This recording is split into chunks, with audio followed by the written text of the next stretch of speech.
I saw this story and it definitely had the internet divided, but as a beauty business owner of 17 years, I do see both sides. And there's a big lesson here for entrepreneurs, especially women in business. So let's get into it, guys.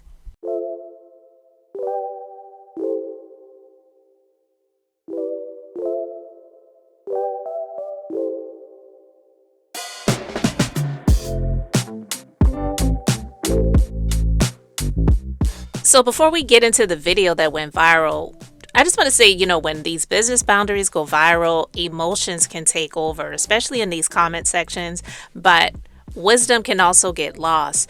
This mom of 7, she brought her children with her to her appointment, okay? So this was something that she already knew that she had scheduled. And we get it. Situations happen, life happens. Sometimes you had something set up for the kids to be cared for, attended after, and people have other things going on. People get sick. Life happens. And as a woman, I also get it. You still want to keep that appointment because you want to be looking good. And I get it. I understand. Now, I don't understand, thankfully, having 7 kids because I've never had that as my portion, okay?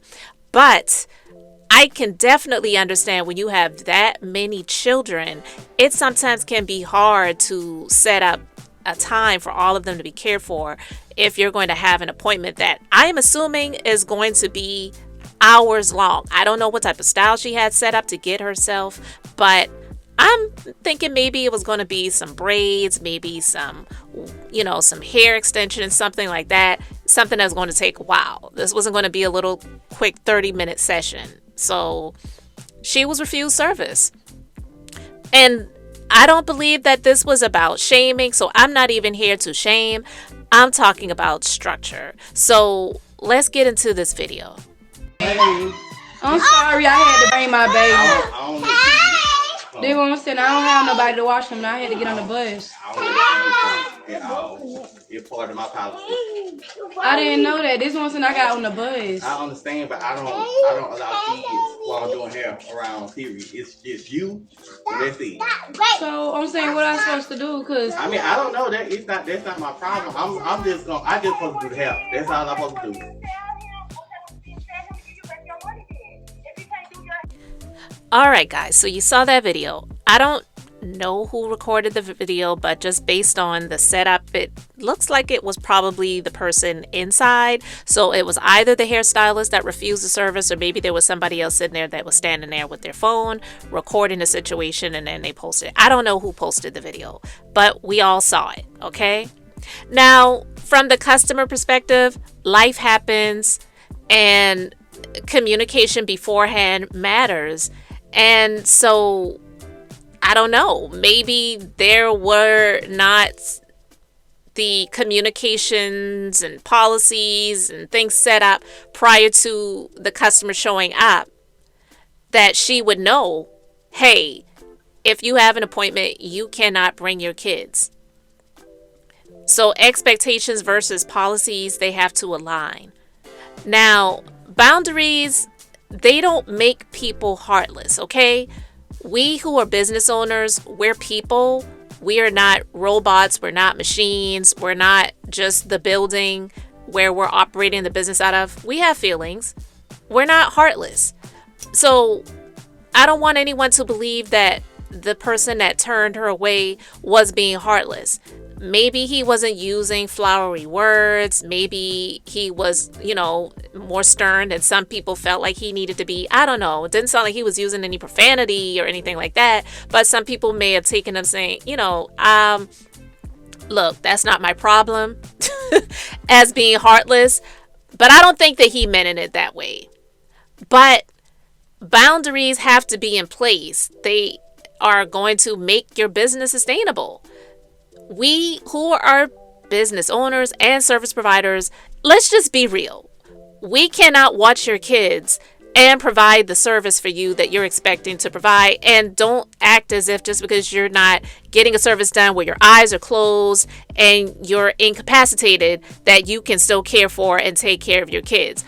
And if you think that pointing at someone yelling at this child while the other one is screaming, and you're screaming at that one, and you're telling somebody to sit down, telling another one to shut up, telling another one to go sit in the corner, or whatever is caring for the kids while you're getting the service done, that is not the type of environment that most people want to have for their business, especially if it's a business where it's not a one-on-one where you're the only one being served while that person is providing your service. If there are other people coming in, they don't want to have to deal with that either. It's not fair.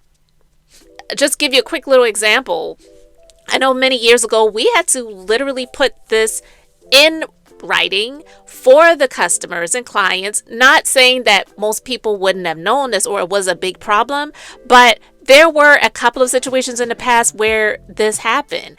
And in our business, it's not a hair salon, so that person is not sitting in a chair and able to look at their child while they're getting a service done.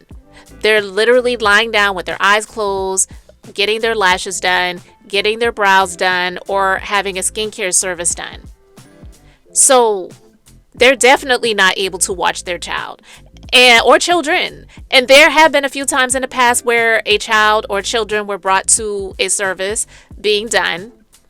Myself, as the owner, I was not there, and an employee didn't want to turn the customer away or the client away, so they decided to go ahead and perform the service while the child or the children were there, and it caused a mess in the building. And it's not just that. It can be a huge legal liability because thank God no one was injured or hurt. But let's be real. We live in the USA, okay? People, even if they're not looking for a reason to sue someone, a lot of times if something happens, they're looking to file a lawsuit so that they can hold someone else responsible for something that they could have absolutely avoided. So in order for that to not happen, we just say, hey, I'm sorry. We know you have an appointment scheduled, but unfortunately, we cannot provide the service for you if you don't have anyone here with you that is going to be able to look after your child. So it's not that we're saying children are not allowed in the building, but for example, if someone comes in and they have their child, but the husband or the boyfriend or an adult who is of age can't sit there and hold the child and take care of the child while they're getting the service done, then we cannot provide the service. It's just not cool. It's not fair. And we cannot be held liable or legally responsible if something happens to their children while they're in the building, while they're getting a service performed. It's just not fair. So, like I said before, boundaries don't make you heartless. They make your business sustainable. And just to put a little faith and wisdom in there, God isn't a God of confusion. He's a God of order, and order protects everyone involved. From the sounds of the mom, it doesn't sound like she was unaware or that it wouldn't have been okay for her to bring her kids when she's apologizing first and foremost. And she says, I'm sorry, I didn't have anybody to watch my kids. So it sounds like she had some sort of idea, even if it wasn't in writing, to just kind of have an inkling of a thought to know that not just bringing a child, but bringing 6 or 7 kids to an appointment to say, I didn't have anybody to watch my babies. I'm sorry, but this is not a daycare. So I just don't feel that he was wrong in refusing the service and turning her away. He may not have used the words that were making her feel good or feeling sympathetic or whatever. I get that, but sometimes you have to think of it from that business owner or that service provider's perspective too, because he was probably pissed that he could have had somebody else in that time slot who would have been capable of still getting that service performed where he could still get his money. Now, I don't know what type of financial setup he had, where if someone can't get the service done that they booked, does he have a deposit that they paid?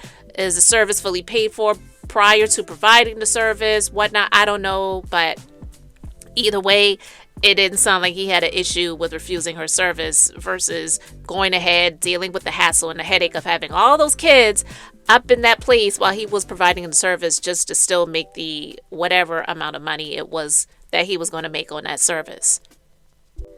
So what do you think? Could this situation have been handled better on either side?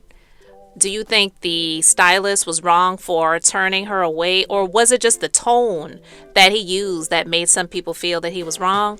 Or do you feel that the woman had no business showing up to his door with all of those little kids, knowing she really couldn't take care of them, and maybe possibly to try to play on the emotions to still be able to get her service done anyway? Let me know, and make sure you like this video, comment, and share this with someone, and subscribe and stay connected here on the Minister of Beauty, where beauty, wisdom, and purpose meet. So I'll see you in the next one. So until then, make sure you have an amazingly blessed and beautiful day.